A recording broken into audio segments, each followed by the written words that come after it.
મૂલાધારથી સહસ્ત્રાર ઉત્તર વાહિનીની પરિક્રમા કરવાથી કુંડલીની મા ભગવતી ઉદ્ધવગામી થાય.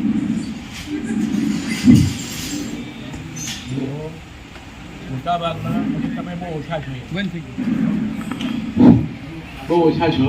બાકી અહીંયા સાંજે અમારું સાંજનું ભોજન 250-300 માણસ હોય, બધું ચીકારો. એ બધાને હું પૂછું ને, જે પહેલી વાર આવે તો ઘણા એવું કહેતા હોય, એમાં 80% ને 90% એવું કહેતા હોય કે અમે બધા પરિક્રમા કરે છે એટલે એની હાથે આવીએ. પછી કોઈ એવું કહે કે આ નર્મદા ઉત્તર વાહિની છે એટલે એની પવિત્રતા વધી જાય છે એટલે એની પરિક્રમા કરી. કોઈ એવું કહે કે અમે એવું જાણ્યું છે કે નર્મદાની આખી નર્મદાની ચાલીને પરિક્રમા કરીએ અને જે પુણ્ય મળે એટલું પુણ્ય ફક્ત આ ઉત્તર વાહિની નર્મદાની પરિક્રમા કરવાથી મળે. આ બધા લોકો કારણો આપે છે.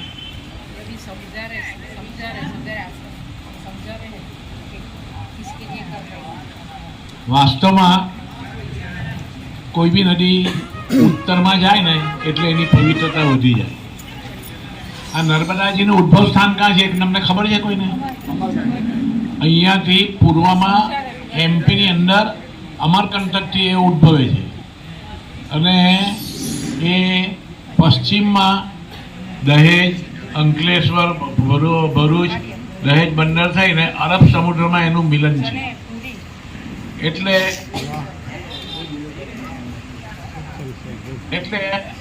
આપણે એમ કહી શકીએ કે નર્મદાજીનું ચલન પૂર્વથી પશ્ચિમમાં જાય છે, પૂર્વમાંથી ઉદ્ભવે છે અને પશ્ચિમમાં જાય છે. પણ ફક્ત આપણા આ કીરી મકોડી ઘાટ આગળથી અહીંયાથી એ પૂર્વમાંથી આવે છે અને ઉત્તરમાં જાય છે અને અહીંયાથી તિલકવાડા સુધી એ ઉત્તરમાં જાય છે અને પછી પાછી પશ્ચિમમાં ચાલી જાય છે. કાલે તમે ઉત્તર વાહિની પરિક્રમા કરશો તો નદી આમ જાય છે, તો તમે તિલકવાડા સુધી જાઓ એટલે તમને ખ્યાલ આવે કે તિલકવાડાથી સીધી પાછી એ પશ્ચિમમાં વળી જાય છે.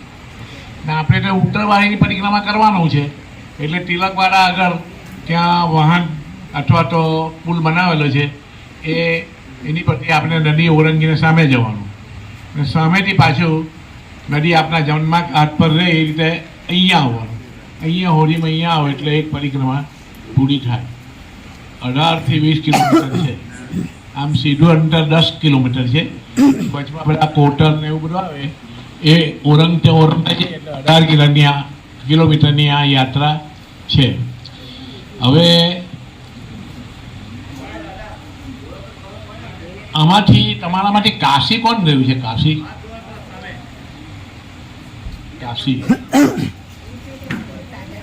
કાશી કઈ નદીના કિનારા પર વસે તમને ખબર છે? ગંગાજીના કિનારા પર વસે. બીજું કઈ જાણ્યું જ તમે? ત્યાં ઉત્તર વાહિની ચાલે એ ઘાટ ઉપર.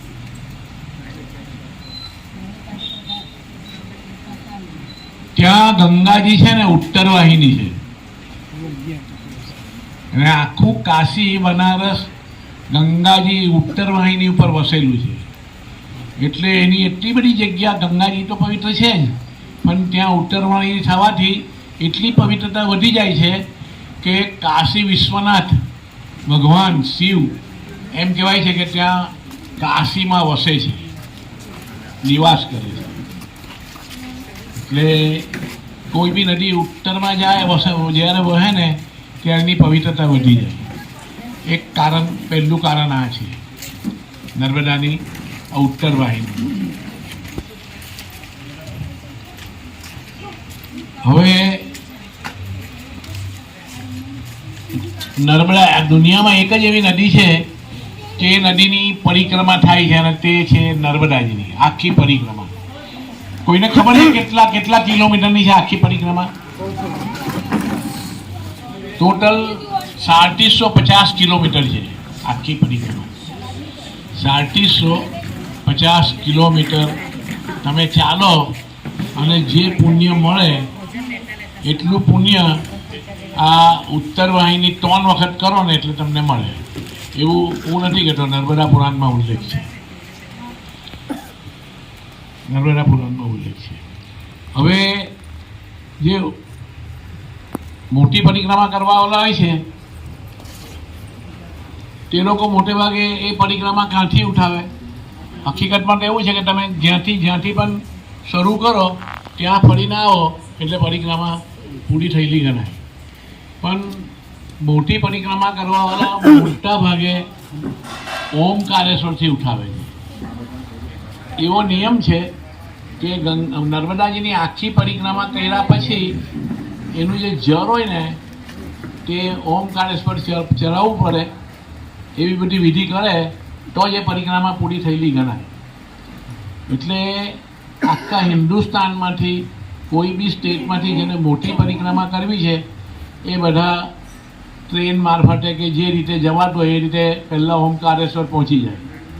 અને ઓમકારેશ્વરમાં ત્યાં બ્રાહ્મણ થકી સંકલ્પ કરાવે, ત્યાં 5-7 કન્યાને જમાડે, કુંવારી કન્યાને, અને વિધિ વિધાન કરીને પછી એ જમના હાથ પર રહી ગંગાજી નર્મદાજી એ રીતે પરિક્રમા ઉપાડે. ને એ લોકો જે પવિત્ર ઘાટ પર નાય ને એ પવિત્ર ઘાટમાંનું થોડું પાણી એક મોટા શીશામાં ભરે અને જ્યાં મુકામ કરે ને જ્યાં એ લોકો આસન નાખે ને ત્યાં જ રાત્રે જમવા પહેલાં એ શીશાના પાણીની આરતી કરે. શીશા આગળ એક માતાજીનો નાનો મોટો ફોટો મૂકે ને એ લોકો સર આરતી પ્રસાદ મૂકે. પ્રસાદમાં કંઈક ખાંડ કે સાકર મિશ્રી એવું મૂકે, સિંગનો દાણા મૂકે ને એની આખી આરતી કરે, બહુ ભાવથી પૂજા કરે. પછી એ પ્રસાદ લઈ ને રાત્રે મુકામ કરે. અને બીજે દિવસે સવારે પાછા નાહી ધોઈને એના દરેક પરિક્રમાવાસી પોતપોતાના આસન પર કરે. પોતપોતાના જે જળ ભરેલું હોય ને એની કરે. કોઈ એક સહિયારું મોટે ભાગે નહીં કરે. એટલે બધા જ્યાં બી મુકામ હોય સવારમાં જ્યાં જ્યાં આસન રાખેલું હોય ત્યાં આગળ એ લોકો બધા પૂજા કરતા હોય સવારે. અને જનરલી એ લોકો સવારે શક્ય એટલા જલ્દી ઉઠીને જલ્દી પ્રયાણ કરે કે ટાઢા પોરમાં જેટલું ચલાય એટલું વધારે ચાલી જવાય. એ હિસાબે એ લોકો સવારે જરા વહેલા નાહી ધોઈને પૂજા કરીને જે જગ્યાએ સ્થાન ઉતરેલા હોય ત્યાંથી ચા કે જે કંઈ બાલભોગ મળે એ લઈને એ લોકો આગળ પ્રયાણ કરે. હવે આ આપનો આશ્રમ છે ને એ મોટી પરિક્રમાના માર્ગમાં જ છે. લોકો આખી ઓમકારેશ્વરથી પરિક્રમા કરતાં આ સુરપાનેશ્વરની જારીમાં થઈને મેદાની પ્રદેશ ગોરા આવે ને ગોરાથી અહીંયા આવે એટલે જે ગોરા મુકામ કરેલો હોય તો ત્યાર પછી સૌથી કોઈ પહેલું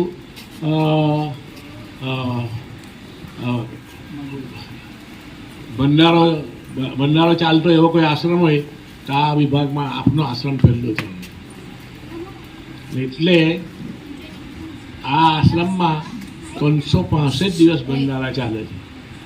365 દિવસ. હવે જે મોટી પરિક્રમા બધા ઉઠાવતા હોય ને એ મોટે ભાગે દશેરા પછી એ લોકો ઉઠાવે. સાધુ સંસારી બધા દશેરાનું પૂજન થાય પછી એ પરિક્રમા ઉઠાવે. એટલે અહીંયા દશેરા પછી 5-6 મહિના સુધી બરાબર ગરમી પડવા માંડે એટલે હોરાષ્ટક આવે એટલે હોરાષ્ટકથી કોઈ નવી પરિક્રમા ઉઠાવે નહીં એટલે બંધ થઈ જાય. તે પહેલાં જે ઉઠાવેલા હોય તે બધા અહીંયા દરરોજના સવારે 150 આવે, સાંજે કોઈ વખત 150 માણસ થઈ જાય. અને આજે છેલ્લા 5-7 વર્ષથી કોઈ મહારાષ્ટ્ર સંતે નર્મદા પરિક્રમાનું મહત્વ વિશે મરાઠી ભાષામાં કોઈ પુસ્તક લખીને મહારાષ્ટ્રમાં પ્રચાર કર્યું છે. એટલે છેલ્લે 5-7 વર્ષથી લગભગ બહુ મહારાષ્ટ્રીયન લોકો આવે છે અને બધા હાઈલી એજ્યુકેટેડ આવે. બધા રિટાયર્ડ જજ હોય, ડૉક્ટર હોય ને એવા બધા લોકો અહીંયા બનેલા આ મહારાષ્ટ્રીયન લોકો વધારે પરિક્રમા કરે. અને જે બધા પરિક્રમાવાસી આવે છે મોટી પરિક્રમાવાળા એમાં લગભગ 70% મહારાષ્ટ્રીયન હોય. પછી એમપીના હોય. આપણા ગુજરાતી બહુ ભાગ્ય જોવા મળે. કોઈ કહે છે ગુજરાતી પણ આવે છે મોટી પરિક્રમા કરવાવાળા બહુ ઓછા હોય. તે બધાને માટેનો ભંડારો અમે અહીંયા ચલાવીએ છીએ.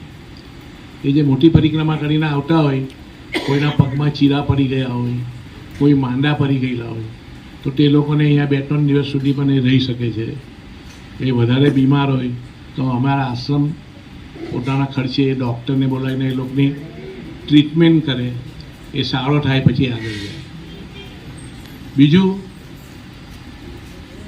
આપણે સંસારી લોકો પણ કોઈ બહુ મોટી યાત્રા કરીએ ને, માની લો કે તમે કોઈ ઓર્ગેનાઇઝ ટૂરની 2 મહિનાની કે 3 મહિનાની યાત્રા નક્કી કરી છે, તો ઓર્ગેનાઇઝ ટૂરમાં તો પહેલેથી હોટલમાં બુકિંગ હોય, ફલાણી જગ્યાએ મુકામ હોય, આમ તેમ બધું હોય ને આપણે જતા હોઈએ, તો પણ કોઈને કોઈ વસ્તુ આપણી છૂટી જતી હોય.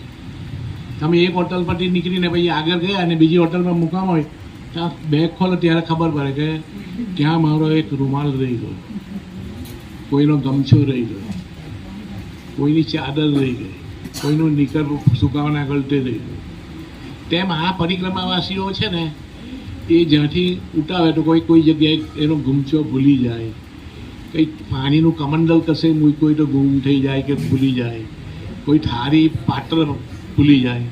તો અહીંયા અમે જે કોઈ આવું ભૂલી ગયેલો હોય ને જે વસ્તુની જરૂર હોય તે પણ અમે આ આશ્રમમાંથી પૂરી પાડીએ છીએ. આ અમારા આશ્રમની શું પ્રવૃત્તિ છે તે તમને હું જણાવું છું.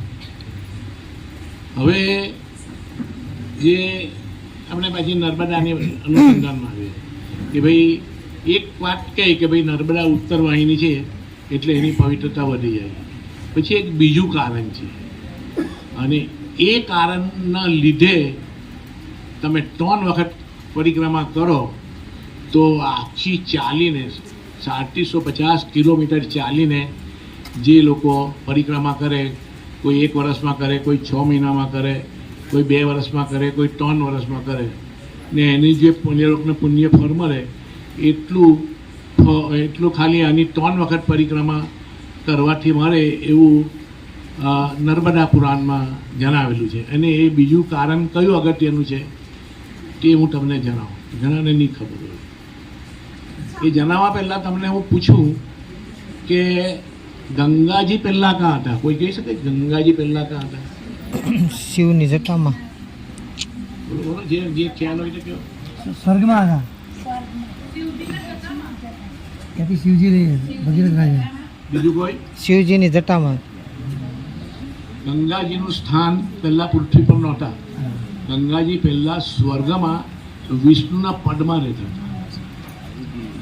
એમનું સ્થાન વિષ્ણુ પદમાં હતું ગંગાજી. પછી ભગીરથ ઋષિએ તપ કર્યું કેટલા 1000 વર્ષ, એટલે વિષ્ણુ ભગવાન પ્રસન્ન થયા ને એમને વર માંગવા કહ્યું. એટલે ભગીરથ ઋષિએ માંગ્યું કે ગંગાજીને પૃથ્વી પર ઉતારો, અને એના પરથી આપણે ગંગાજીનું એક બીજું નામ ભાગીરથી પણ પડેલું છે. એ ભગીરથ ઋષિના નામ પરથી છે. ગંગાજીને કહ્યું કે તમે મૃત્યુલોકમાં જાઓ. હવે જે વ્યક્તિ કે દેવ કોઈ પણ હોય એ ભગવાન સ્વર્ગમાં રહેવાનું હોય, ભગવાનના સાનિધ્યમાં રહેવાનું હોય, ને એને એમ કહે કે તમે હવે અહીંયાથી હટીને નીચે પૃથ્વીલોકમાં જાઓ, તો કોઈ બી એની જગ્યાએ તેનો આમ મોહ કરવાઈ જાય. ભગવાનનો હુકમ થાય એટલે માનવું તો પડે, પણ એને આમ ગમ્યું નહીં, એનું મોહ કરવાઈ ગયું. આપણા વાસ્તવિક જીવનમાં પણ કોઈ ખોટું નહીં લગાડતા. વાસ્તવિક જીવનમાં પણ કોઈ સરકારી અફસર હોય, કોઈ એવા ટેબલ પર હોય, એવી જગ્યા પર હોય કે પુષ્કળ નોટ છાપતો હોય, ને એની જો બદલીનો હુકમ આવે તો એને ગમે નહીં ગમે. આ તો સ્વર્ગમાં રહેવાનું. આપણે તો ખાલી અહીંયા ટેમ્પરરી નોકરી કરવા માટે છે, પણ જો જ્યાં નોટ બહુ છપાતી હોય ને એવી જગ્યા પરથી એને ટ્રાન્સફર કરે તો એને ગમે નહીં. એને અટકાવવા માટે કોઈને પૈસા ખવડાવવા પડે, લાંચ આપવી પડે તો એ કરી શકે. માણસ એ પણ કરી શકે. ત્યાં તો કંઈ લાંચ ચાલે નહીં. ભગવાનનું હુકમ એટલે હુકમ. આજનો મિનિસ્ટર ખાલી 5 વર્ષ માટે આવે ને, પછી એ છોડવા તૈયાર નથી. બીજા 5 વર્ષ માટેનું ફોર્મ ભરે, પક્ષમાં ટિકિટ માંગે, પક્ષમાં આંકો ચૂકો થાય, કોઈ નહીં આપે તો પક્ષનું ડોનેશન આપે, 2 નંબરનું જેટલું જોઈએ એટલું, એવું બી કરીને ટિકિટ મેળવવાનો પ્રયત્ન કર્યો.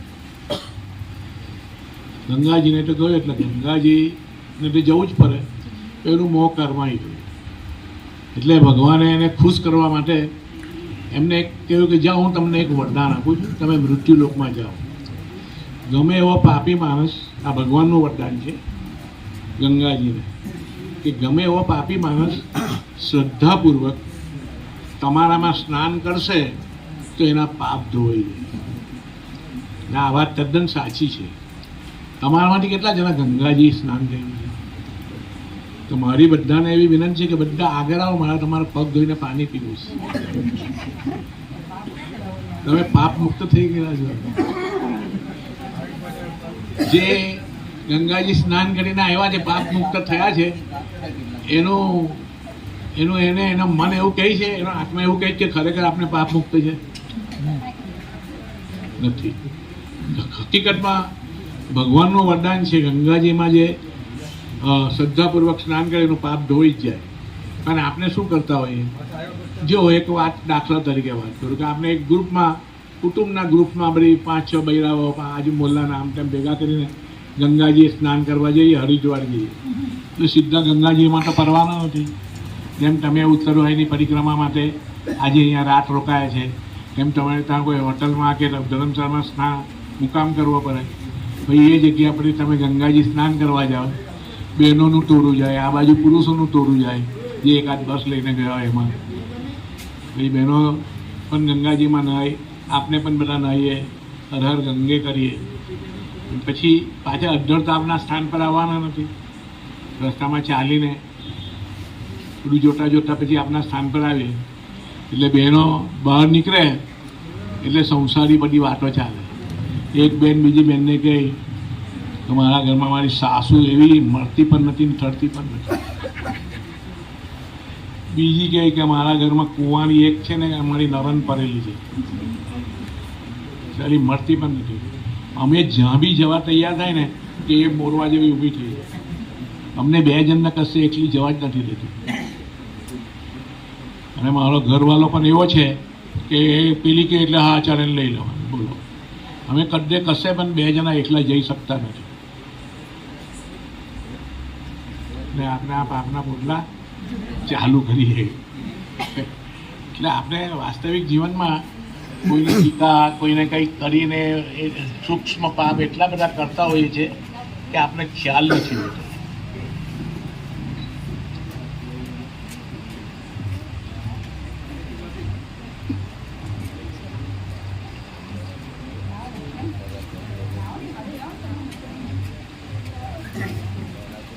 એટલે ગંગાજીએ વિષ્ણુ ભગવાનને સામે પ્રશ્ન કર્યો કે તમારા વરદાન પ્રમાણે આ બધા પાપી લોકો મારામાં સ્નાન કરે ને એના પાપ ધોવાઈ જાય તો હું કેવી મેલી થઈ જાય, મારી હાલત કેવી હશે?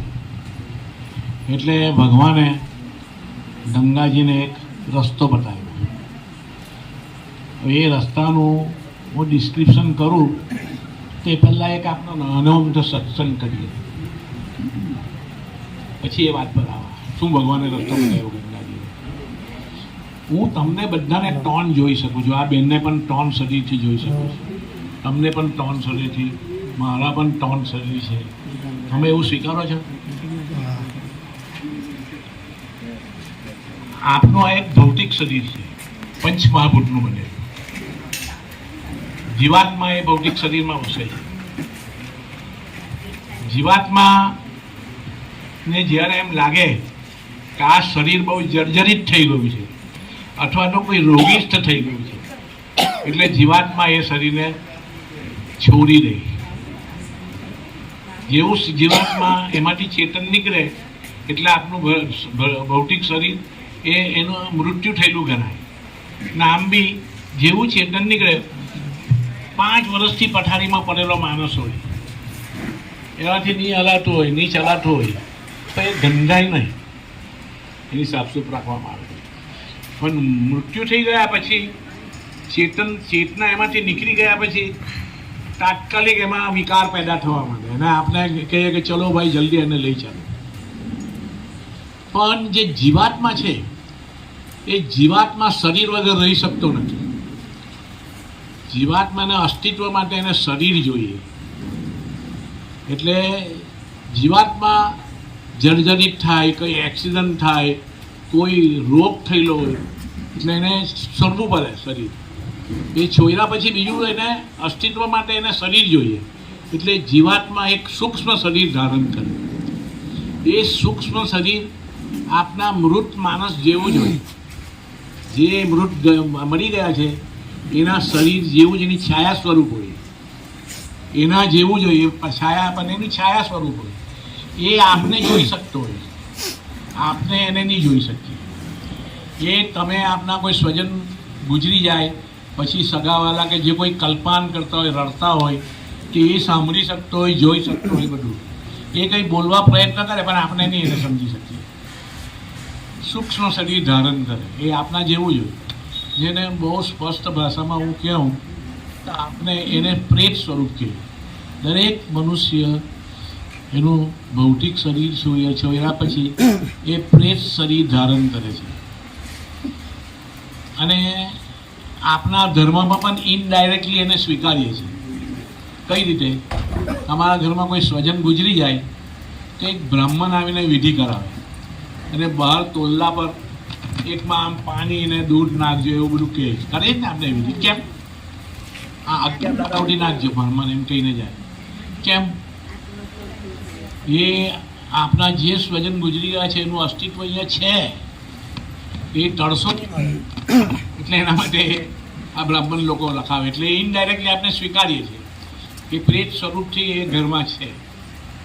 પછી એને પિંડદાન થાય 11માં પછી એ પ્રેત સ્વરૂપ જે છે એની ગતિ થાય.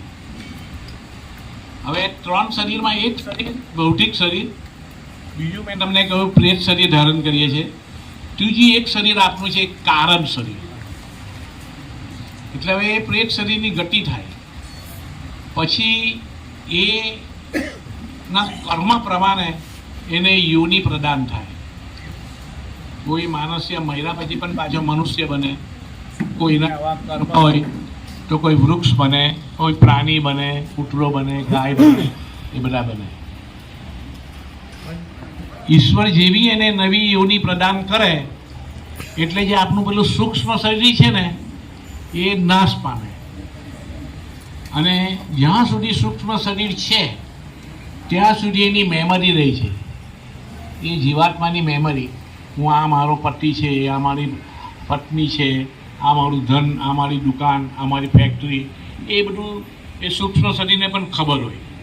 પણ એ સૂક્ષ્મ શરીરને ઈશ્વર જેવી કોઈ બી યોનિ પ્રદાન કરે એટલે એ સૂક્ષ્મ શરીર નાશ પામે. અને એક શરીર જે છે કારણ શરીર એ નાશ પામતું નથી. એ જીવાત્માની હાથે જાય. જીવાત્મા જે યોનિમાં જાય એની હાથે આપનું કારણ શરીર જાય. તમને એનો એક દાખલો આપું. તમે કોઈ કૂતરાને જોયા હશે, 1 કરોડ રૂપિયાની ગાડીમાં ફરતો હોય છે. કેમ? કૂતરાએ અવતાર લઈને એવું તો હું કર્મ કર્યું કે એને 1 કરોડની મને તો જોવા પણ નથી મળતી. તો પેલો તો ગાડીમાં ફરે અને તે પણ હેમાં ખબર છે ગાડી પર નહીં બેઠેલો હોય, ગાડીમાં શેઠના ખોરામાં બેઠેલો હોય. કેમ? એને કોઈ એવા કર્મના લીધે એને શ્વાન યોની મળી. એનું કારણ શરીર એટલું મજબૂત હતું કે એની આખી પશુ તરીકે કૂતરાની યોની જલસાથી પસાર થાય. કોઈના કર્મ પ્રમાણે કોઈ ઘોડાની યોનીમાં ગયો, ઘોડો બન્યો.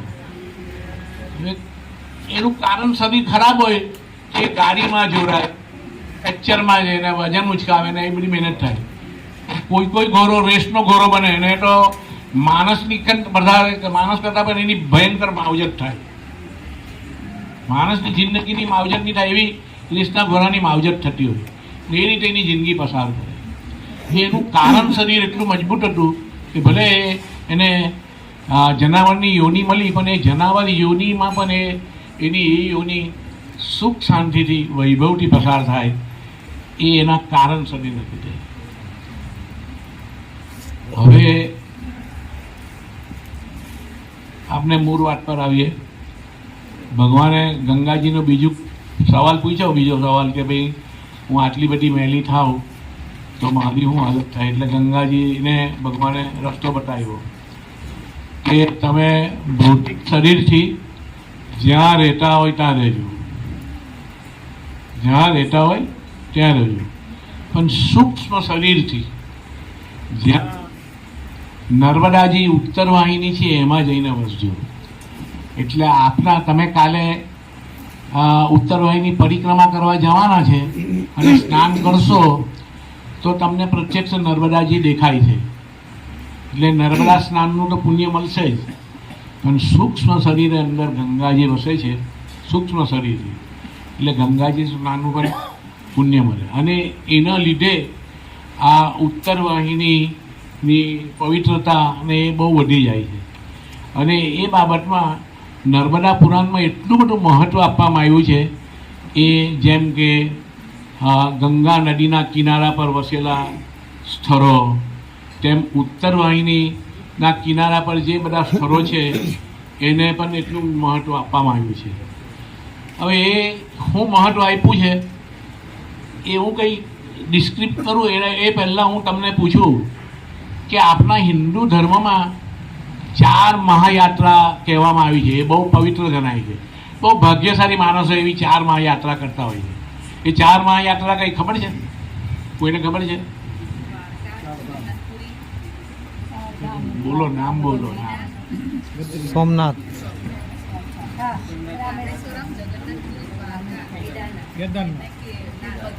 ચાર ધામમાં પેલું ઘણા ગઢવાલનું કહે ને કે બદ્રી, કેદાર, ગંગોત્રી, એ નહીં. રામેશ્વર, દક્ષિણમાં રામેશ્વરમ, ઉત્તરમાં બદ્રી કેદાર, પૂર્વમાં જગન્નાથપુરી અને પશ્ચિમમાં દ્વારકા. આ આપણા ભારતના 4 ખૂણા પર જે 4 સ્થળો આવેલા છે એને આપણા હિન્દુ ધર્મમાં અતિ પવિત્ર ગણવામાં આવેલા, કહેવામાં આવેલા છે. ને પુરાણની અંદર એવો એક ઉલ્લેખ છે કે આ 4 સ્થાન પર જઈને તમે કંઈ બી કર્મ કરો ને એનું 1000 ગણું ફળ મળે. તમે રામેશ્વરમ ગયા અને એક સ્થાન પર બેસીને એક માળા કરો એટલે તમારી 1000 માળા નોંધાય. એ વિસ્તારમાં એક બ્રાહ્મણને તમે ભોજન આપ્યું, તમે 1000 બ્રાહ્મણને જમાવી લો એટલું પુણ્ય મળે. તમે સંપન્ન હો, ભગવાને તમને બુદ્ધિ આપી હોય ને ત્યાં કોઈ આશ્રમ કે એવું ભંડારો ચલાવતો હોય તો આપણે તો કંઈક સાધન લઈ નહીં ગયા હોય, આપણે ભંડારો કરાવવાનો વિચાર થાય તો આપણે પેલા આશ્રમને પૂછીએ. 4 ધામમાં આ રીતે પુરાણની અંદર એવો ઉલ્લેખ છે કે તમે ત્યાં જઈને એક બ્રાહ્મણને જમાડતો 1000 જણ પુણ્ય મળે. કોઈ સંપન્ન માણસ હોય ને ભગવાને એને બુદ્ધિ આપી હોય તો કોઈ આવા આશ્રમમાં જઈને પૂછે કે ભાઈ મારે એક દિવસ એક ટાઈમનો ભંડારો આપવો છે, કેટલો ખર્ચો થાય? એટલે આશ્રમવાળા પૂછે કે ભાઈ તમારે લોકોને શું ખવડાવું છે? કોઈ ખીર પૂરી કે આમ કે તેમ. એ રોજે રોજ ભંડારો ચલાવતો એટલે એ લોકોને આઈડિયા આવે કે રોજ અહીંયા આટલા માણસો જમવા આવે છે. એ તમને કહે કે 25000 કે 30000 કે 50000 એક ટાઈમના જમવા આ આઈટમના. તમે ખર્ચીને એક ભંડારો કરો તો તમે 1000 ભંડારા જમાયેલા છે, કર્યા છે એવું પુણ્ય મળે. ત્યાં એ વિસ્તારમાં તમે 2 બ્રાહ્મણને ભેગા કરીને એક સત્યનારાયણની ભગવાનની કથા કરાવો તો 1000 કથા કરાવી છે એવું પુણ્ય મળે. એટલું જ મહત્ત્વ નર્મદા પુરાણમાં આપણા ઉત્તર વાહિનીના કિનારાઓને આપ્યું, બંને કિનારાઓને. આ વિસ્તારમાં તમે કોઈ બી જગ્યાએ એક માળા કરો ને તે 1000 માળા કરો એટલું પુણ્ય મળે. આ વિસ્તારમાં કંઈ બી કર્મ કરો એનું 1000 ગણું ફળ મળે. હવે આ રહસ્ય તમને ખબર નહીં હતી, મેં તમને કહ્યું, કદાચ તમે જાણતા બી હોય, પણ અત્યારે મેં તમને કહ્યું કે ભાઈ આવું નર્મદા પુરાણમાં ઉલ્લેખ છે. હવે પછીના તમે કેટલા કલાક અહીંયા રહેવાના? આખી રાત અહીંયા રહેવાના. કાલે સવારે અહીંયાથી પરિક્રમા કરશો, આ વિસ્તારના સાનિધ્યમાં જ પરિક્રમા કરીને અહીંયા આવશો, ભોજન લેશો, પછી આ વિસ્તાર છોડો. ત્યાં સુધી આ વિસ્તારમાં તમે જે કંઈ કામ કરો ને એનું 1000 ગણું ફળ મળે. હવે મેં બધા ઘણા બહેનોને પરિક્રમા કરે ને એટલે બધી બહેનનું ટોરું ને આખું ચાલે હાથે ચાલે તે મા નર્મદાની પરિક્રમા કરતા હોય તો વાત તો બધી સંસારી જ ચાલતી હોય. મારો જેઠ ખરાબ છે ને ડેરાની ખરાબ છે ને પુરુષોમાં પણ બધી બિઝનેસની વાત ચાલતી હોય.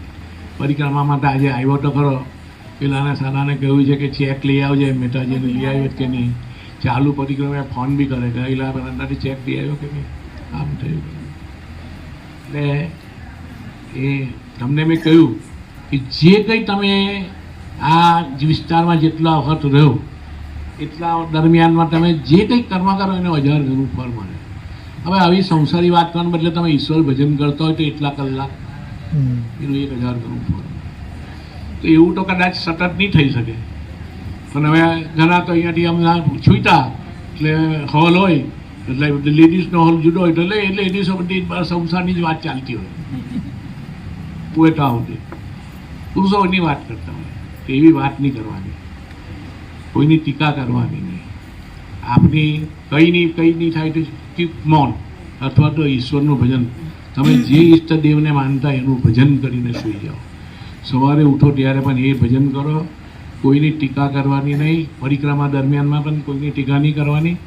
અને નર્મદે હર અથવા તો ઓમ નમઃ શિવાય કેવા જપ કરતાં ચાલો અને આખી પરિક્રમા પૂરી કરો. આ સ્થળ છોડો ત્યાં સુધી જુઠ્ઠું નહીં બોલાય, કોઈને છેતરાય નહીં, કોઈની સાથે છેતરપિંડી નહીં કરાય. શક્ય હોય તો આ વિસ્તારમાં જ્યાં તમને ઠીક લાગે ત્યાં દાન કરજો. એ તમે જે કંઈ દાન કરો એને 1000 ગણું ફળ મળે. એવું નર્મદા પુરાણમાં છે, હું નથી કહેતો. એને આપણા હિન્દુ ધર્મની 4 મહાયાત્રા સાથે સરખાવેલું છે. હું આજે પણ તમને ચેલેન્જ આપું છું કે આ સાધન સંપન્ન જમાનામાં 4 મહાયાત્રા કોને કરેલી છે હિન્દુ ધર્મની? 4 મહાયાત્રા 4 જગ્યા પર જઈ જાય એવા બહુ ઓછા હોય. કેટલા બધા છે? 4 રામેશ્વર, બદ્રી કેદાર, જગન્નાથપુરી. કેટલા જણા? નંબર 1 2.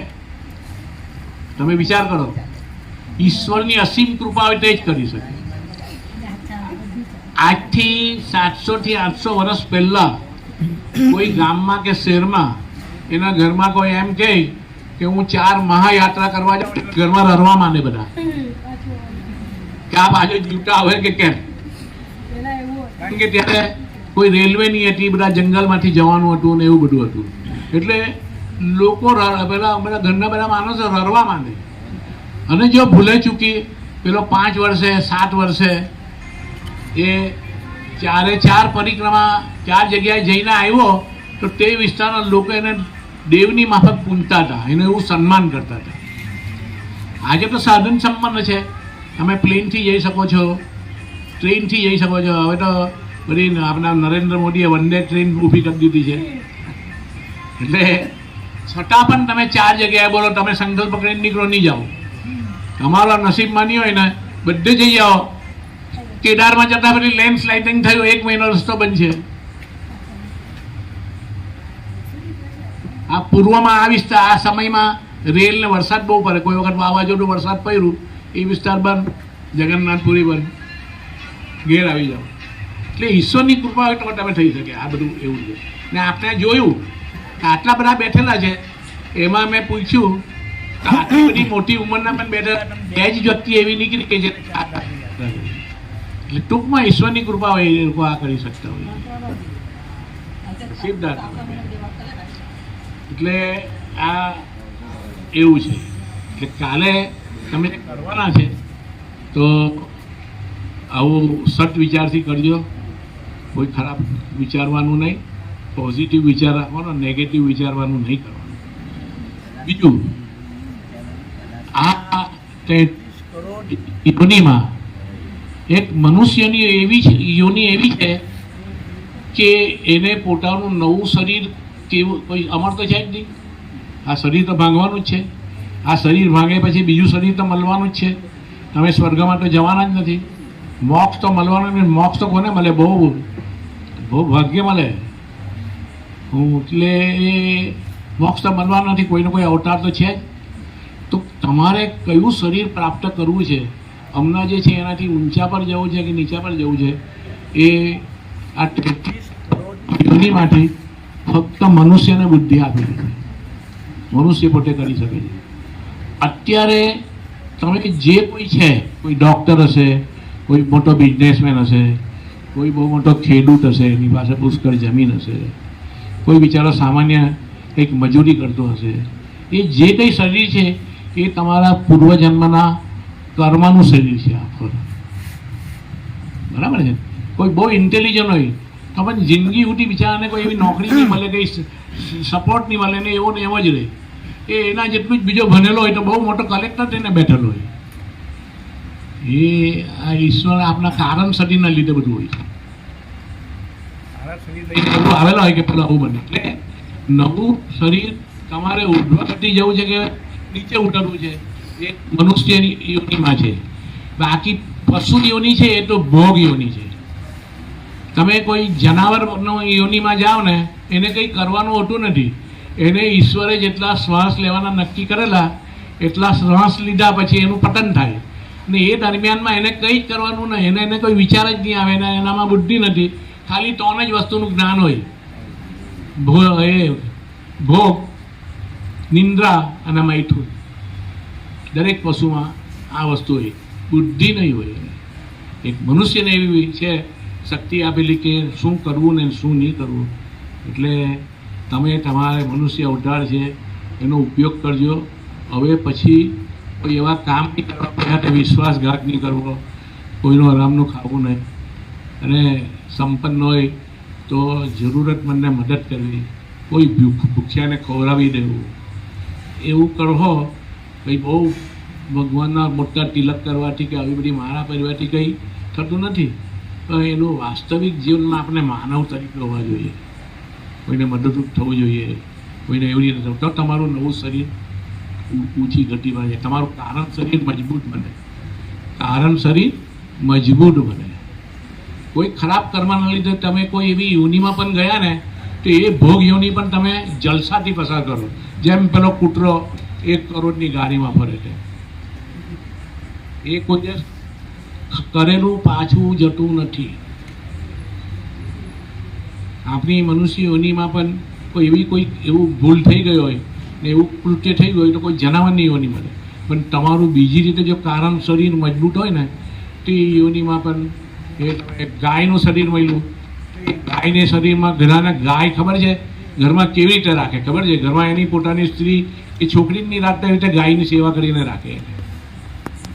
અને કોઈ ગાયને એને દોઈને એનું દૂધ ખાને એને એ કરીને એને દૂધ આવતી બંધ થાય એટલે છોડી પણ દે, કટલખાને વેચી કાઢે, એવું પણ થાય.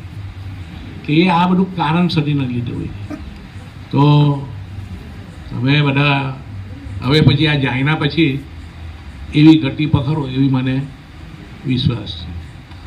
હવે આ બધી તમને અગત્યની વાત કરી. હવે અમારા આશ્રમની પ્રવૃત્તિ વિશે વાત કરીએ. આપણે કોઈ બી જગ્યાએ જઈએ, માની લો કે હું તમારા ઘેર, તમે મને કોઈ સંજોગ અનુસાર આમંત્રણ આવી પણ તમારા ઘેર અન્ન ખાધું, જઈમો, એ મારી ફરજ છે કે તમારી હું પોઝિશન છે મારે ધ્યાની રહેવું જોઈએ. તમે બહુ સામાન્ય પરિસ્થિતિ ના હોય અને કંઈક મદદને લાયક હોય અને હું હોય તો મારે તમને મદદ કરવી જોઈએ. એ દરેકે આ એક આપણે કોઈનું અન્ન ખાધું હોય, તમે આ સ્થળ પર રહેવાના છે એક રાત, અહીંયા અન્ન લીધું તો અમારી આશ્રમની શું પ્રવૃત્તિ છે એ તમારે જાણવું જોઈએ.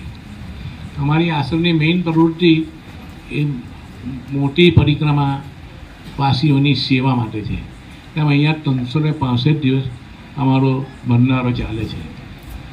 હવે હું અહીંયા 22 વર્ષથી રહું છું.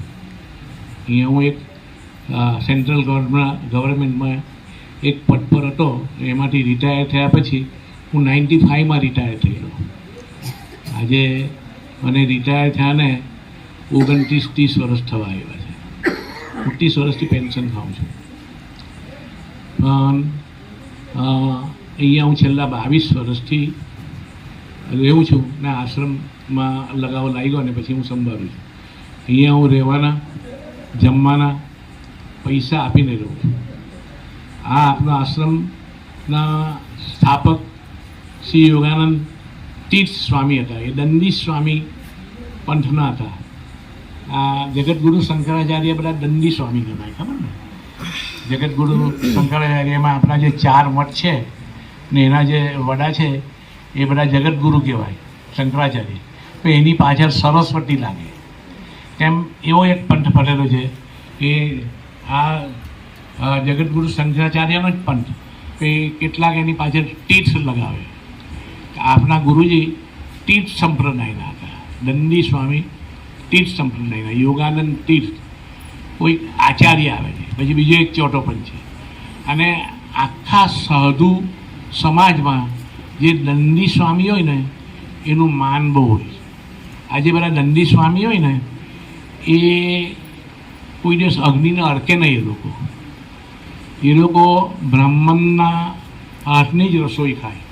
એટલે બને ત્યાં સુધી એ લોકો બહુ મોટા તીર્થાટન નહીં કરે.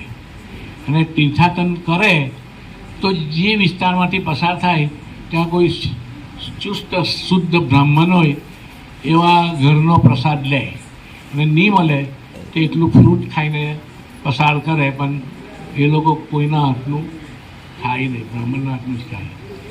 એમ અમારા અહીંયા પણ દંડી સ્વામીને સ્પેશિયલ બ્રાહ્મણ રાખેલો, એના હાથનું જ ખાતા હતા.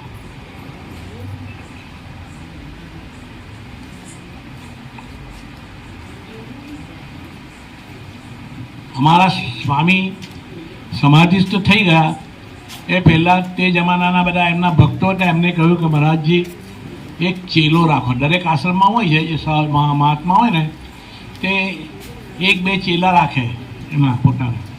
અને જે ચેલા પર વધારે વિશ્વાસ હોય કે એવું હોય એને મરવા પહેલાં ચાદર ઓઢારવાની વિધિ કરે.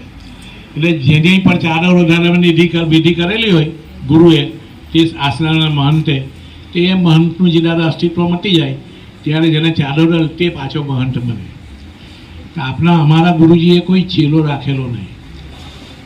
એમને એક ટ્રસ્ટ નિમેલું ને એ બધા કહેતા હતા કે તમે એક આવો ચેલો બનાવો. તે મહારાજ કહે કે નહીં, આજનો જમાનો બહુ ખરાબ છે.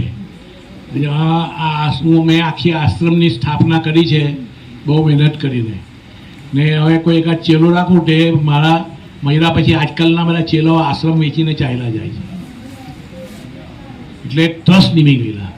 અને તે જમાનામાં અમારા સુરતના ટ્રસ્ટી એના બધા વધારે પડતા બધા ભક્તો હતા. તેમાંથી એમને ટ્રસ્ટ નિમેલું ને તે મોટે ભાગે જરી અને કાપડના ઉદ્યોગપતિઓ છે, તે આ વહીવટ કરે છે. તો એ લોકો બધા સુરતમાં રહે, અહીંયા કોઈ ખાસ આવતું નથી. મહિનામાં 1-2 વાર આવે, ચાલ્યા જાય. ને હું છેલ્લા અહીંયા પહેલાં આજથી 22 વર્ષ પહેલાં તો અહીંયા પરિક્રમાવાસી પણ, ત્યારે મોટી પરિક્રમાવાસી પણ બહુ ઓછા આવતા હતા. અને ઉત્તરવાહિની પરિક્રમાનું તો અસ્તિત્વ જ નહીં હતું, એ તો લુપ્ત થઈ ગઈ. એ તો છેલ્લા 10 વર્ષથી એ પરિક્રમા ઉપસ્થિત થઈ રહી. અને એ પરિક્રમા શરૂ કરનાર નર્મદા પુત્ર સાવરિયા મહારાજને ફાળે જાય. સાવરિયા મહારાજ અહીંયા જ રહી છે આખો ચૈત્ર મહિનો. એ સવારે 4 વાગે લઈને બધાને નીકળે, બપોરે કરાવે ચાલીને, બપોરે આવે અને 2 વાગ્યા પછી જેને મોટરમાં કરવી હોય તો એને મોટરમાં લઈ જાય. એની મોટરમાં આગળ બેસી જાય ને આખી મોટરમાં પરિક્રમા કરાવે. તો અહીંયા રાત્રે 10 વાગે 10:30 વાગ્યા સુધીમાં આવે, પાછા સવારે પેલી. એટલે અત્યારે સાવરિયા મહારાજ મોટરમાં જે ગયેલા છે એની પરિક્રમા છે. એટલે આ ઉત્તરવાહિને ને મહત્વ આપનાર ને ચાલુ કરનાર અને સાવરિયા મહારાજ છે. એને નર્મદા પુત્ર સાવરિયા મહારાજ તરીકે જ ઓળખે છે. એટલે એ પહેલાં તો અહીંયા કંઈ હતું નહીં. ઉત્તરવાહિની તો પરિક્રમા ખાલી મોટી પરિક્રમાવાળા આવતા હતા, એ ગનિયા ગાંઠિયા આવતા હતા. અને તે વખતના ટ્રસ્ટીઓ પણ કોઈ પાસે એકાદ કટ્ટો ભાઈ ઘઉંનો અપાવો, એકાદ કટ્ટો ચોખાનો અપાવો, અને જેમ તેમ એ બધું ચલાવતા હતા. તો હું છેલ્લા 22 વર્ષથી અહીંયા આવ્યો. હું રિટાયર થયા પછી 10 વર્ષ હિમાલય રખડો. મેં 9 વર્ષ સુધી કેદારમાં અનુષ્ઠાન કર્યું છે. 9 વર્ષ સુધી દર શ્રાવણ મહિનામાં હું જતો હતો. શ્રાવણ મહિના 15 દિવસ પહેલાં જાઉં, આખો શ્રાવણ મહિનો અનુષ્ઠાન કરું, 15 દિવસ પછી નીકળું. એમ કરીને વર્ષના 2 મહિના હું કેદારમાં કાઢતો હતો. પછી એ દરમિયાનમાં આખું ગઢવાલના મેં ટ્રેકિંગ કર્યું છે બધું. સટોપંથની જ્યાં પાંડવો ઘરે જાય ને એ બી યાત્રા કરી છે. પછી પાંચ કેદાર છે, પંચ કેદાર છે, એ બી ચેલેન્જ માંગી લે એવા છે પહાડમાં. એકબીજાથી 300 કિલોમીટરના અંતરે છે. તુંગનાથ, મધમેશ્વર, રુદ્રનાથ, કલ્પેશ્વર અને આપણું આ કેદાર, એમ કરીને 5 કેદાર છે. તેમ 5 બદ્રી છે. એ બધું હું રખડી ચૂકેલો છું. 5 કૈલાસ જઈ આવ્યો છું. એક મેઇન કૈલાસ આપણું તિબેટમાં કૈલાસ માનસરોવર, અને બીજા 4 કૈલાસ ઘણાને નથી ખબર હોતી, ઇન્ડિયામાં જોઈ છે. એક મણિમહેશ કૈલાસ, એક કિન્નર કૈલાસ, એક શિખંડ કૈલાસ અને એક આદિ કૈલાસ. આજ દિન સુધીના આ 70 વર્ષ આપણે આઝાદ થયો ભારતથી, તે દરમિયાનમાં કોઈ પીએમએ કોઈ કૈલાસની મુલાકાત લીધી નથી. ચાલુ વર્ષે તમે પેપરમાં કે એમાં વાંચ્યું હશે, આપના નરેન્દ્ર મોદીએ આદિ કૈલાસની મુલાકાત લીધી. નરેન્દ્ર મોદીએ આદિ કૈલાસની. એટલે હું 5 કૈલાસ પણ રખડી ચૂકેલો છું. પછી મને કોઈએ કહ્યું સુરતમાં કે ભાઈ એક સુરતનું જ ટ્રસ્ટ ચલાવે છે આ, અને નર્મદા કિનારા પર આશ્રમ છે, બહુ સુંદર છે ને એનું વાઇબ્રેશન બહુ સોલિડ છે એમ કહીએ. એટલે એક દિવસ હું અહીંયા મારી ગાડી લઈને આવ્યો, ગાડી બહાર ઊભી રાખી, અને જેવો કમ્પાઉન્ડમાં દાખલ થયા ને એટલે અમને ખબર પડી જાય. એટલે આમ જેવું મૂક્યું ને એટલે અહીંયાનું વાઇબ્રેશન, અહીંયાની પવિત્રતા કેટલી છે મને એમ ખ્યાલ આવ્યો, ભાઈ આ બહુ પવિત્ર જગ્યા છે. પછી હું ચાલીને અહીંયા સામે ગુરુજીની બંગલી છે, એમાં ગુરુજીનું સ્ટેચ્યુ છે, એની સામે ઊભો રહ્યો. તો એના વાઇબ્રેશન તો એટલું છે એ સ્ટેચ્યુનું કે ધક્કો જેવો મને લાગ્યો. વાહ! પછી હું ચાલીને અહીંયા શિવ મંદિરમાં આવ્યો, તો શિવલિંગ પણ એટલું જ ચેતન છે. ત્યાંથી મને એમ થઈ ગયું કે અહીંયા વધારે રહેવું જોઈએ. એટલે પછી હું અઠવાડિયામાં 2 વાર આવું, પછી મહિનાના પછી 8 દાડા રહેવા આવ્યો. એમ કરતાં અહીંના ટ્રસ્ટી સાથે પરિચય થયો, અને મને કહ્યું કે તમારે અહીંયા રહેવું હોય તો રહેવું. પછી મેં બધી પ્રવૃત્તિ કરવા માંડી. મારા બધા સોર્સિસથી બધું ડોનેશન લાવવા માંડ્યું, એ લોકોને આપવા માંડ્યું. એટલે એ લોકોને લાગ્યું કે તમે અહીંયા રહેવું તો સારું છે. ને પછી ત્યારથી હું આ 22 વર્ષથી વહીવટ સંભાળું છું. અત્યારે આખા આશ્રમનું અનાજ મારા થકી જ ભરાય છે. મારા કોન્ટેક્ટના બધા બિઝનેસમેનોને છે તે. અમારું આશ્રમનું વર્ષનું ઘઉંનું રિક્વાયરમેન્ટ 15 ક્વિન્ટલ જોઈએ છે અમને દર વર્ષે. 15 × 5 = 75 મણ. તમે એવો માણસ શોધેલો છે છેલ્લા 8-10 વર્ષથી કે એક જ વ્યક્તિ એ બિઝનેસમેન છે તે સિઝનમાં અમને 15 ક્વિન્ટલ ઘઉં ભરાવી જાય. તો ઘઉંના પૈસા તમારે કોઈ પાસે માંગવા નહીં. એક જ વ્યક્તિ આ હોળી પછી જ તુવેરની દાળ ભરાય, બધા બૈરાઓને ખબર હોય તે. એ અમને લગભગ 5.5 થી 5 ક્વિન્ટલ તુવેરની દાળ જોઈએ છે, તે એક જ વ્યક્તિ ભરાવે, ગમે એટલો ભાવ હોય. એક જ વ્યક્તિ કારતક મહિના પછી ચોખા ભરાય સિઝનમાં, તો એક જ વ્યક્તિ અમને 10 ક્વિન્ટલ ચોખા જોઈએ 12 મહિના.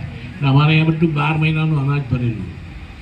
એક જ વ્યક્તિ અમને 12 મહિનાનું તેલ પૂરું પાડે. ખાલી એનો દર મહિને ફોન આવે, બોલો એટલે આપણે કહે કે ભાઈ તેલ ખલાસ થવા આવ્યું, 10 ડબ્બા મોકલી આપે.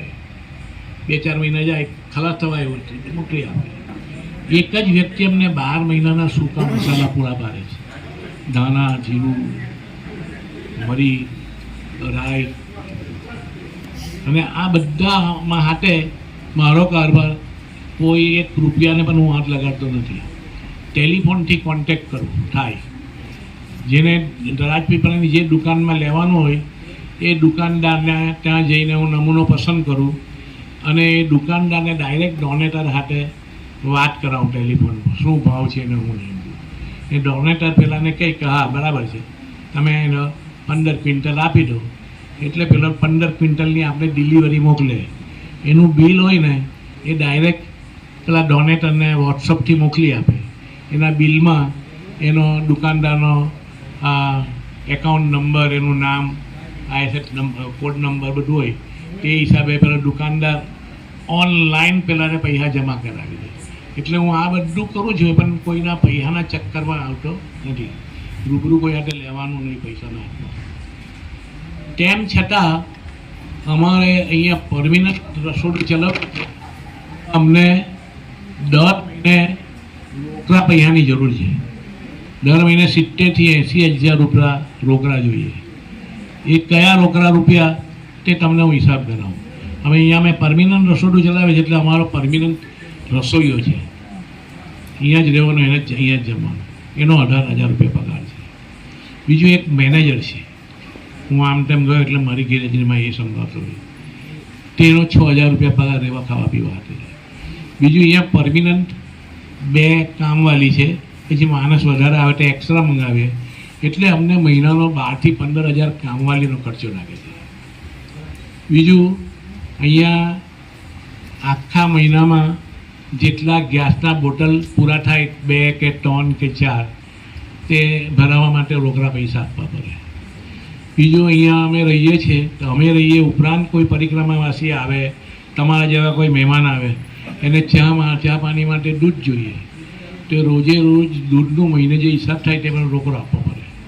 એને માટે ખાંડ જોઈએ એ રોકડેથી આવે, ચા જોઈએ એ પણ રોકડેથી આવે, શાકભાજી રોજે રોજનું અમે રાજપીપળાથી 8-8 દાણાનું લાવીએ ને એ રોકડેથી લાવીએ. એટલે આ બધો ટોટલ ખર્ચો અમને દર મહિને 70,000, 60,000, 80,000 થાય છે. એ ક્યાંથી લાવવા? મંદિરની આશ્રમમાં રોકડાની પૈસા આવક ક્યાંથી આવે? જે આશ્રમના મંદિરમાં પુષ્કળ લોકો હવાર હાંજ પુષ્કળ પૂજા પાઠ અને દર્શનમાં આવતા હોય તે મંદિરના ગલ્લામાં ભેટ નાખે. દર મહિને ગલ્લો ખોલ્યો એટલે નીકળેમાંથી. આ તો ટ્રાઇબલ એરિયામાંથી તમે આજે અહીંયા છો, પછી આ મહિનો પૂરો થાય પછી અહીંયા કોઈ કારું ચલ્યું પણ ફરકતું નથી. અહીંયાની મોટાભાગની વસ્તી આદિવાસી ખેત મજૂર વસાવા અને તડવીની છે. એ બિચારા કોઈ દિવસ મંદિરમાં આવતા નથી ને એમાં તો કેટલાક વૃત્તિના એવા હોય કે કોઈ પાટલા પર 5 રૂપિયા મૂક્યા હોય ને આમ તેમ જોઈએ કોઈને એટલે લઈને ચાલ્યો જાય એવા બધા હોય. એટલે મંદિરની રોકડી આવક પણ નહીં. બીજી રોકડી આવક કઈ હોય કે આ મંદિરમાં મહંત હોય, ગુરુજી હોય, મહંતના જે સેવક હોય એના જે પ્રેમી હોય તે એના સત્સંગ સાંભળવા આવતા હોય તે એના મોંઘા કોઈ 500,000 રૂપિયા ભેટ મૂકી જાય. એ આશ્રમની આવક હોય. તેવું અમારી પાસે છે નહીં. તો ક્યાંથી લાવવા? તો અમારું જે ટ્રસ્ટી મંડળ નિમાયેલું ને બહુ વર્ષો પહેલાં તે લોકોએ એવી એક સ્કીમ દાખલ કરેલી છે કે તમારા જેવા કોઈ બી સંસારી કે પ્રેમી કે ભક્ત આવે એને પ્રચાર કરવો કે તમારા કોઈ સ્વજન ગુજરી ગયા હોય તો તેની પાસેથી અમે એની પુણ્યતિથિ નોંધવાના ખાલી જિંદગીમાં એક જ વાર 1,000 રૂપિયા લઈને એની પુણ્યતિથિ નોંધીએ છીએ ને એ પુણ્યતિથિના પૈસા અમે વાપરતા નથી. તમે 500 રૂપિયા ભેટ આપો ને એ પૈસા વપરાય પણ પુણ્યતિથિ લખાવો ને એ પૈસા અમે ફિક્સ ડિપોઝિટમાં મૂકીએ છીએ. તો એ આગલી પરંપરાથી અત્યાર સુધીમાં અમારી પાસે 42 લાખ રૂપિયાની ફિક્સ ડિપોઝિટ છે અને એનું દર 3 મહિને જે વ્યાજ આવે છે એમાંથી અમારો આ ચક્કર ચાલે છે. હવે આજથી 8 વર્ષ પહેલાં ખાસ કરીને ભાઈઓને ખબર હશે નેશનલાઇઝ બેંકનું વ્યાજ 11 થી 12% હતું. બરાબર? તે વખતે તુવેરની દાળનો ભાવ કોઈ બહુ ઉંમરવાળા બહેનો એને ખબર હોય આજથી 8-10 વર્ષ પહેલાં તુવેરની દાળનો ભાવ 25 થી 30 રૂપિયા કિલો હતી.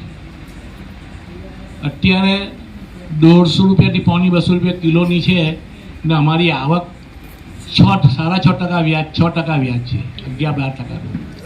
એટલે અમારું જે ફિક્સ ડિપોઝિટનું જે વ્યાજ આવતું હતું તે અડધું થઈ ગયું અને જે ખર્ચો હતો તે 10 ગણો 15 ગણો વધી ગયો મોંઘવારી એટલી.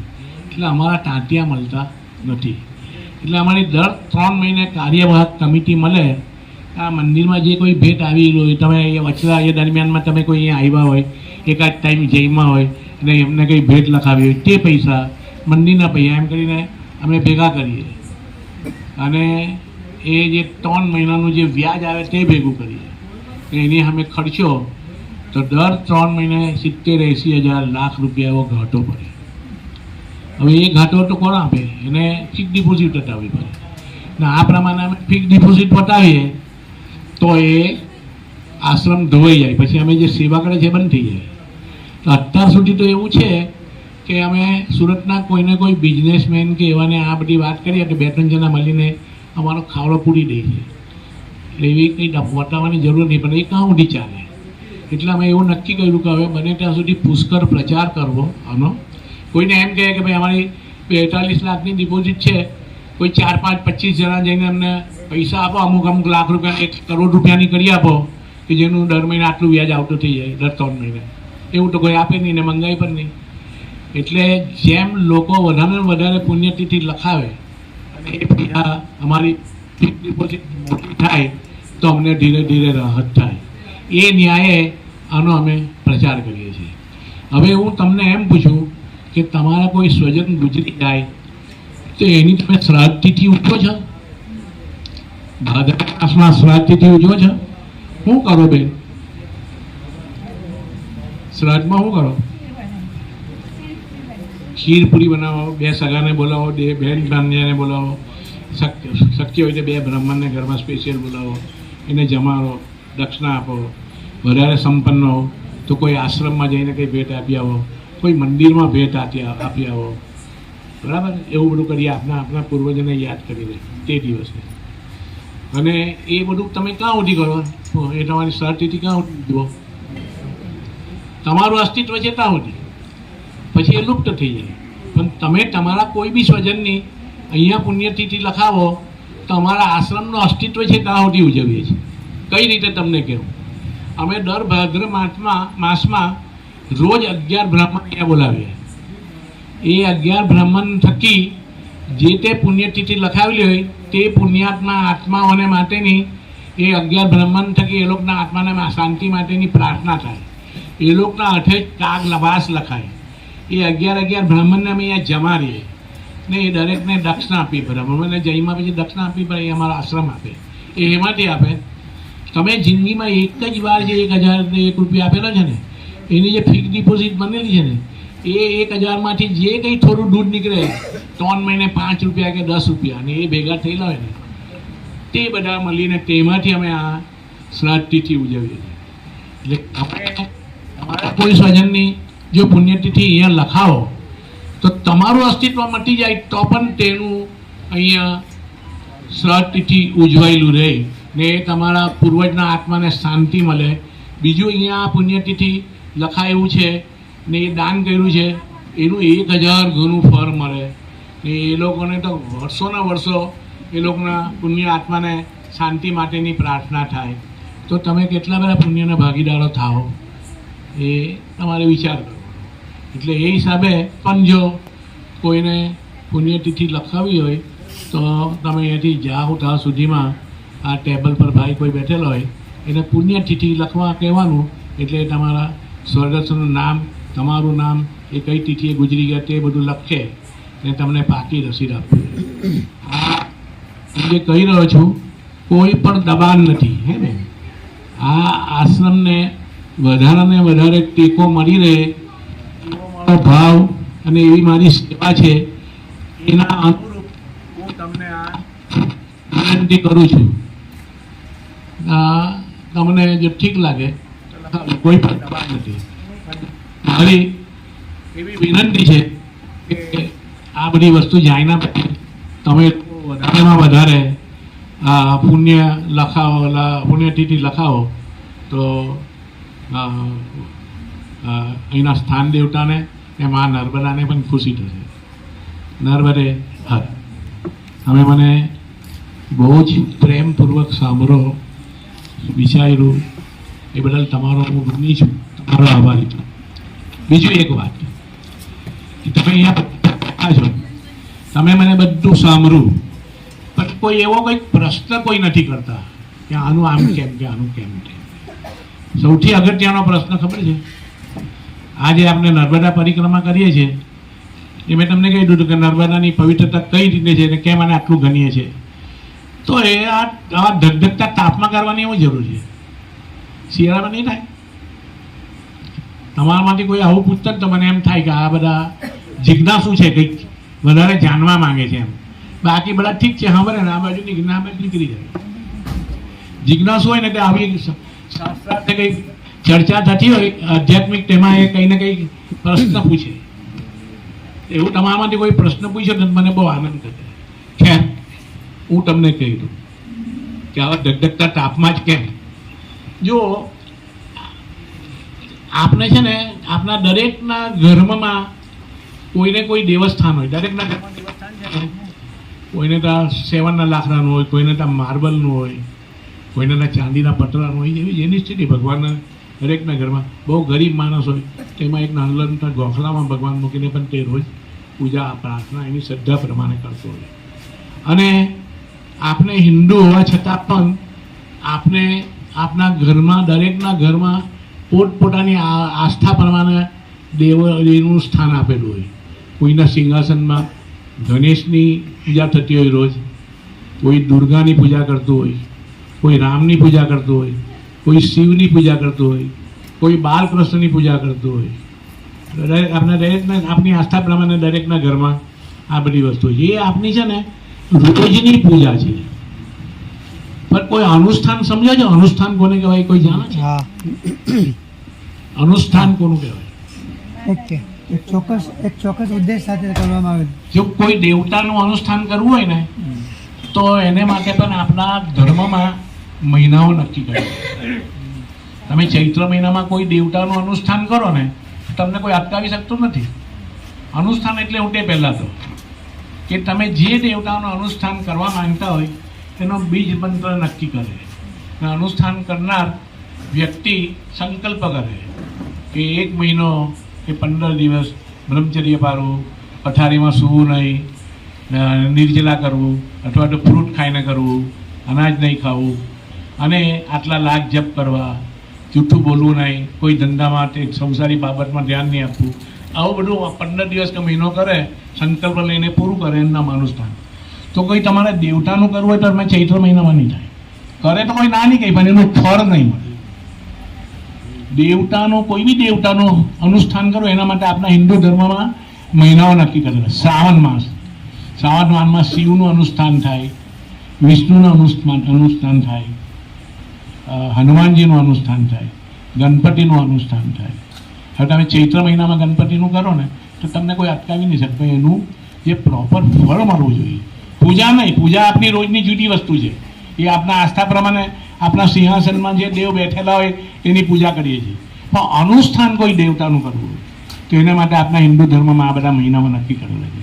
શ્રાવણ માસ, અધિક માસ, માગસર માસ, મહામાસ. માગસર માસમાં તો ભગવાને કહ્યું છે કે 12 માસમાં માગ હું પોતે છું. બરાબર. એટલે આ બધા મહિનામાં દેવતાઓનું અનુષ્ઠાન થાય. શક્તિનું અનુષ્ઠાન, દુર્ગાનું, કોઈ બી માતાનું, અંબા માતાનું, કોઈ બી માતાનું અનુષ્ઠાન કરવું હોય ને એના માટે આપણા હિન્દુ ધર્મમાં ચૈત્ર મહિનો નક્કી કર્યો છે. અને એટલા ખાતર આપણા નરેન્દ્ર મોદી પણ અનુષ્ઠાન કરે છે. નિર્જલા રહી છે ચૈત્ર એકમથી કે 9 સુધી. દુનિયાના ગમે તે દેશમાં હોય તો પણ એ નિર્જલા એકલા પાણી પર રહીને એ અનુષ્ઠાન કરે છે. આપણા ગુજરાતમાં તો ચૈત્રી નવરાત્રિ સુધી જ એનું મહત્ત્વ આપણે આપીએ છીએ. પણ તમે પૂર્વ હિન્દુસ્તાનમાં જાઓ, દક્ષિણમાં જાઓ, કલકત્તા તરફ જાઓ કે એ બધા પૂર્વ હિન્દુસ્તાનમાં જાઓ તો આખો ચૈત્ર મહિનો શક્તિનું અનુષ્ઠાન થાય, દુર્ગા પૂજાનું અનુષ્ઠાન થાય. કામાખ્યા જાઓ તો અમારો આખો ચૈત્ર મહિનો ત્યાં ધમાલ હોય. એટલે માતાનું અનુષ્ઠાન કરવું હોય તો ચૈત્ર મહિનામાં થાય. અને આ તમે જે પરિક્રમા કરવાના છે ને એ પણ તમારું એક પ્રકારનું અનુષ્ઠાન છે. તમે સંકલ્પ કર્યો છે કે અમારે આ ઉત્તર વાહિની પરિક્રમા કરવી છે, બરાબર? અને અનુષ્ઠાન છે તમારું. એટલે તમે આરે દિવસે પણ પરિક્રમા કરી શકો છો, ઠંડી હોય ત્યારે. તો એનું પ્રોપર ફળ નહીં મળે. પણ આ ચૈત્ર મહિનામાં તમે એની પરિક્રમા કરો ને તો એનું પ્રોપર ફળ મળે. એટલે અમે કારણ કે આ અનુષ્ઠાન ગણાય છે એક પ્રકારે. અને નર્મદાજીને આપણે માતા કહીએ છીએ, શક્તિ કહીએ છીએ. એટલે એનું અનુષ્ઠાન ચૈત્ર મહિનામાં થાય. અને એટલા ખાતર ચૈત્ર સુદ એકમથી અમાસ સુધી આ ઉત્તર વાહિની પરિક્રમા ચાલે છે, લોકો કરે છે અને એનું મહત્વ છે. નર્મદે હર. કોઈને કંઈ પૂછવું હોય તો કહેજો.